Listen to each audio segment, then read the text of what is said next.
이 절묘한 결과가 나왔다고 말씀하시니까 저도 뭐 절묘한 결과가 나왔다고 생각을 하고 한쪽이 예를 들면 민주당이 너무 이거는 너무나도 압도적이야라고 볼 만한 수치가 나오면 그건 그것대로 또 걱정이 되는 측면이 있을 수 있다. 저는 뭐 그렇게 봤습니다. 그러니까 지난번에도 그 박근혜 탄핵 이후에 민주당이 권력을 잡고 나서 한때 분위기 좋으니까 20년 장기 집권하자 뭐 이런 얘기도 하고 그랬잖아요. 저는 뭐 현재 시점에서는 이런 김진우 변호사 말씀하셨던 대로 이렇게 이 비교적 절묘한 결과가 나온 것에 어떤 의미를 우리가 잘 해석할 필요가 있다 이런 생각이 들어요. 자, 그래서 이 얘기를 좀 해보겠습니다.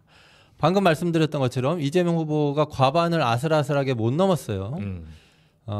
이게 이재명 대통령과 민주당에게 의미하는 바가 있을 것 같습니다.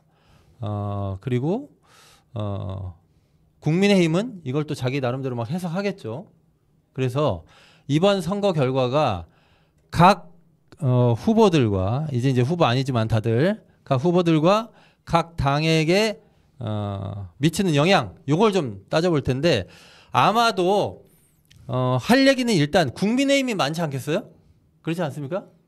김이나 평론가님? 그렇죠. 네, 그래서 민주당 얘기부터 하죠. 짧게 민주당에게는 어떤 영향을 미칠까? 그냥 겸손해지는 영향을 미치려나요? 뭐 별 영향은 없을 것 같아요. 그렇군요. 아까 이제 김준우 변호사님은 총선 대비 이제 총선에서의 기본 표밭에 대한 말씀하셨지만 네. 선거라는 게 근데 구도가 반이지 않습니까? 예. 구도가 반 이상인데 그 총선 구도랑 이번 구도가 이제 또 다른 거잖아요. 예. 그래서 이제 그거를 기본으로 해서 생각을 안 할 것 같고 민주당은 말씀하신 대로 그 당시 이제 구도를 그대로 옮겨와서 뭐 얘기를 하자면 예. 지금 예를 들면은 국민의힘이 일종의 여당으로서 방어전을 치르는 성격이어야 되고 예. 나머지 이제 정당 내지는 후보자들이 도전자로서의 이제 이런 걸 치러야 되는 그런 성격의 이제 대선 구도여야 이제 그런 형식의 이제 말씀이 이제 맞는 구도일 텐데 지금 그런 구도가 아니다라고 지금 국민의힘이 주장하면서 이걸 치렀던 것이고 실제 유권자들도 그런 구도가 아니라 거의 이제 이재명 대통령이 갖고 가는 구도인데 요거를 이제 어떻게 할 것이냐 이런 걸로 많이 이해하고 치렀을 것이고 그다음에 요 가운데 그러면 내란 어떻게 할 거야? 요게 이제 같이 가는 구도였던 거거든요. 그래서 요런 판단을 같이 이제 좀 별개로 논하면서 이제 이해를 할 것이기 때문에 그 50%를 못 넘었기 때문에 뭐 이렇게 판단한다 저렇게 판단한다라기보다는 삼자 구도의 대선에서 50%를 실질적 삼자 구도라고 얘기해 주십시오. 실질적 삼자 구도. 그러니까 이제 권영국 후보가 있었기 때문에 뭐 이게 기분이 나쁠 수는 있는데 아니니까 그래서 진실하게 실질적 삼자 구도라고 기분이 나쁠 수는 있는데 그건 뭐 어쩔 수 없는 거죠. 그렇죠. 일단 삼자 구도라고 말하는 거에 대해서 제가 뭐 사자 구도라고 말할 수는 없습니다. 그 어쨌든 뭐 실질적 삼자 구도 근데 어쨌든 민주당의 용어로 하면 뭐 하여튼간에 실질적 삼자 구도 말렸어. 아니 실질적 삼자 구도 맞잖아요. 틀린 말입니까? 네.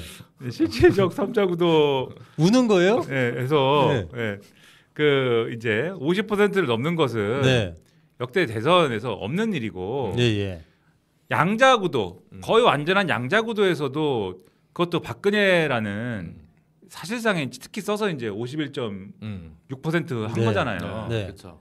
그런 점을 이제 놓고 보면은 사실 어려웠다 이런 얘기로 이제 타고 넘어가는 이런 국면일 것 같고 오히려 이번에 보면은 수도권에서 상당히 이제 선전한 것이고 민주당이 이제 이 표를 이제 카운트를 해보면 그리고 지금 이제 한반도 지도를 갖고서 이렇게 쭉 나누면은 뭐 색깔 뭐 동쪽은 새빨갛게 칠하고 서쪽은 파랗게 칠하고 뭐 이런 그림이지만 그게 이제 동쪽에 있는 그 강원도나 이런 데 커서 이제 그렇게 보이는 거지. 요거를 선거구별로 나눠서 보면은 또 요게 좀 더 이제 좀 그렇게 보면은 조금 이제 찌그러들어 있거든요. 그런 거를 여러 거로 고려를 해 보면은 그렇게까지 이제 위기의 상황은 아니었다라고 볼 거예요. 민주당 입장에서는. 오히려 오늘 국민의힘 쪽의 사람들 얘기를 들어보면은 영남에서 이번에 사실은 이전의 대선에서 윤석열 대통령이 당선이 될 때, 예. 윤석열이 당선이 될 때 이미 영남에서 까먹고 당선이 된 거라고 보는데 그런 거 아닙니까? 영남에서의 득표력이 이제 많이 줄었었잖아요. 예, 윤석열이. 그래가지고 윤석열이 자기 재임 중에서도 자꾸 대구에 집착을 하고 자꾸 뭐 서문시장 간다고 하고 그렇게 해서 대구에 집착을 했던 건데 그것도 회복을 이번에도 못한 거고 예. 회복을 못하기는커녕 뭐 오히려 지난 대선과 비교했을 때 똑같은 후보가 나왔는데 예. 이재명 후보 또 나온 거잖아요. 그렇죠. 똑같은 후보가 나왔는데 한 2~3% 정도를 더 갖고 갔거든요. 그렇죠. 그런 거를 고려 40도 뚫고 그렇죠. 그런 걸 고려해 보면은 예. 영남에서는 오히려 성과가 있었다 어쨌든 간에 예. 이런 것이 있어서 민주당에서는 50%를 못 넘었기 때문에 지금 뭐 그게 어떤 좀 고려해야 될 어떤 추가적인 뭔가가 있다라고는 예. 아마 평가를 안 할 것으로 봅니다. 아, 그렇군요. 근데 이제 이게 평가를 하는 주체가 예. 민주당 안에서 갈릴 것 같아요. 예, 예. 그러니까 어쨌든 이겼잖아요. 그렇죠. 이길 걸 예상하고 있었고 이기면 된 거라고 생각할 수도 있어요. 예, 다음 선거는 다음에 생각하면 된다. 아, 이렇게 이제 생각을 하겠죠. 예. 생각을 하는데 이제 문제는 이제 뭐 앞으로 국정 운영을 어떻게 하느냐에 따라서 예. 내년 지선에서의 문제예요. 예. 지금 울산 같은 데서도 두 군데에서는 이제 동구 북구에서는 1등을 했다고는 나오는데 예. 그게 사실은 역시 똑같은 게 그 이준석 후보랑 우리 저 김문수 후보 합친 거면 그쪽이 더 많거든요. 예. 예. 그러면 이제 울산시장 선거는 어떻게 되는? 강원도는 원주랑 춘천에서만 앞섰어요. 그럼 강원도 졌고 예. 그럼 내년에 지방선거가 있는데 울산시장 같은 경우에는 그때 처음으로 문재인 정부는 1년 있다가 치러진 지방선거에서 어쨌든 이겨가지고 예. 예. 울산시장도 처음으로 그때 송철호 시장이 한번 한 거잖아요. 그리고 강원지사는 예전에 뭐 최문순 지사 있을 때 쭉 있는데 지금 뺏긴 상황인데 탈환을 예. 해야 되잖아요. 예. 아 그럼 탄핵까지 했는데 또 1년 있어도 울산이랑 강원은 탈환할 수 있나? 그러니까 이제 그쪽 강원도당이나 울산시당 민주당 쪽 사람들은 울산 쪽은 기사도 났어요. 웃고 있지 않다. 아, 고민이 되겠네요. 고민이 된다. 물론 첫 번째 대선 이후에 첫 번째 선거는 늘 여당한테 몰아줬습니다. 예. 이거 예외가 없었어요. 한 번도. 예. 그렇기 때문에 그리고 투표율이 더 낮고 그래서 이런 결집 선거와는 또 다릅니다. 다르기 때문에 이제 그렇지는 않지만 그래도 웃고 있지만은 않을 것 같다. 아. 그쪽 지역에서는 예. 이런 이제 생각이 들 거고 예. 그래서 저는 이제 그런 미묘하게 그 안에서도 이해관계나 관심사에 따라서 조금씩 이제 달라질 것 같다. 국민의힘 얘기를 좀 해보죠. 민주당 얘기하죠. 예. 할 것? 아, 민주당 뭐 더 할 얘기 있어요? 아니 그러니까 하세요. 그러니까 때려요 또? 더해. 또 때려?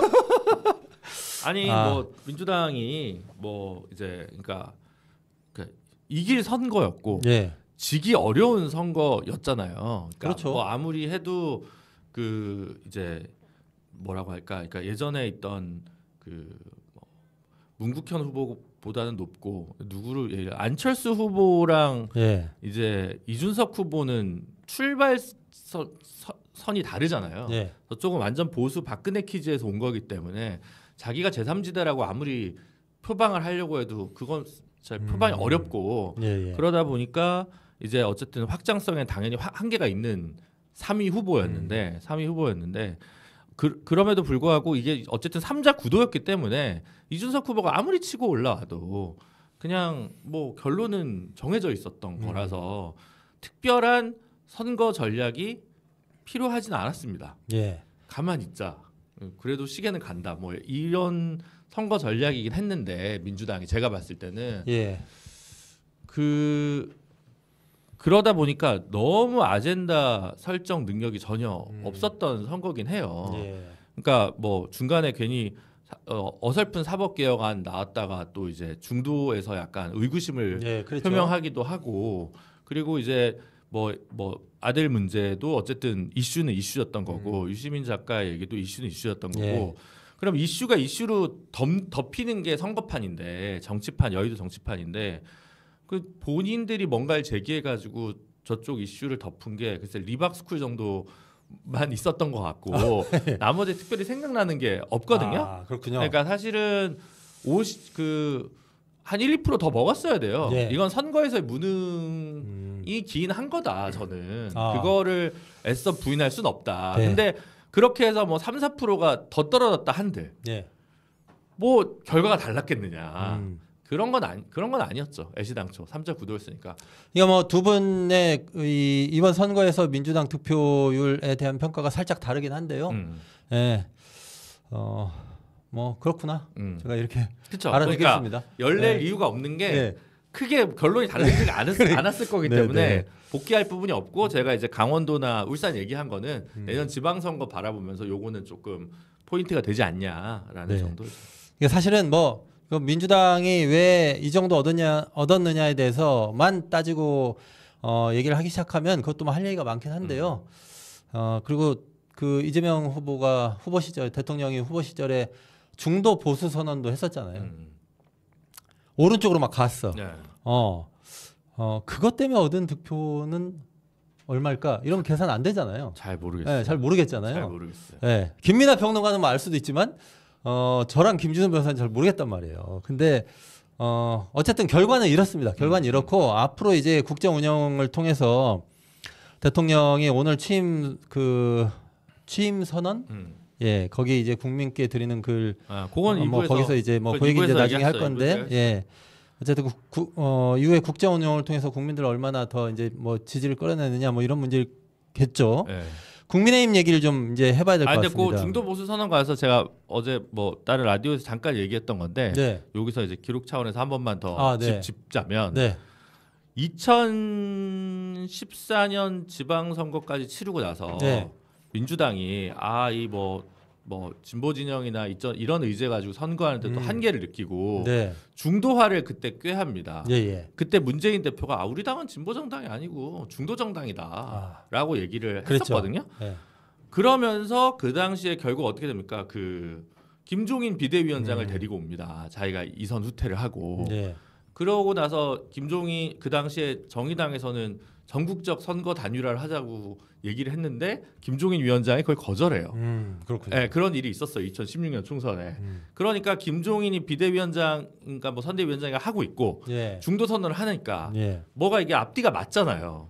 앞뒤가 맞는데 이번에 그 이재명 혹은 민주당은 한편으로는 조국당, 사회민주당, 기본소득당, 진보당이랑 같이 선대위를 꾸려놓고는 중도 정당도 아니고 중도 보수라고 얘기를 하고 그래서 김종인은 좀 그러니까 어떻게 윤여준 장관이라고 다시 데리고 앉히니까 이 중도 선언이 효과적일 수 있는데 어떤 한계적인 그 뭐랄까 그 스탠스를 잡고 그 포지션을 잡는 선거 전략을 할 수 있는데 그 선거 전략을 집행하는 과정에서의 어떤 완성도가 좀 떨어지다 보니까 이게 좀 뭐랄까 마음을 그렇게까지 촉촉히 적신 거지는 못한 거 아니냐. 차라리 그때 뭐 중도 정당이라고 얘기를 그냥 하든가 아니면 조금 더 보수적인 인사를 좀 더 데려오든가 약간 좀 이렇게 애매하게 걸친 듯한 전략 아니었나라는 그 완성도 문제에서는 의문이 들더라고요. 그러니까 그걸 택한 것을 비난한다 이런 문제가 아니라 16년에 비해서 어색했다. 어색했다. 예.